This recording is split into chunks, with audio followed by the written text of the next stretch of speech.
Bwana Yesu asifiwe. Majina yangu naitwa Josia Yohana Kasongo, mratibu mpya wa kanda ya Kusini Mashariki. Kwa neema ya Mungu pia nitumie fursa hii ya kuwaambia au kuwashukuru sana watu wote mliokuwa mmeweza kufanikisha kambi letu. Limekuwa kambi la baraka sana. Limekuwa kambi lenye bubujiko la Roho Mtakatifu.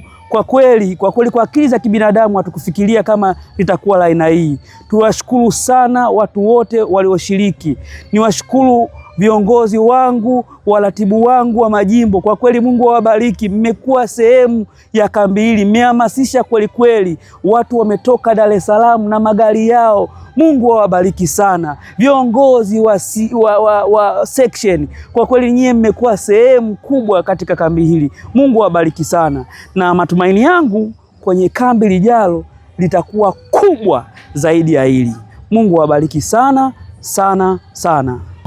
Pia nitoe salamu kwa mkurugenzi wangu na mratibu wangu, mkurugenzi wa CA pamoja na ni mratibu wangu Askofu Zefania Samson Mkuyu, kwa kuniamini, kwa kunipa nafasi hii ya kuwa mratibu wa kanda hii. Nimshukuru sana. Ni mtu mwenye moyo ya upendo, ni mtu mwenye maono makubwa ya huduma hii. Mungu ambariki sana na aendelee kumuinua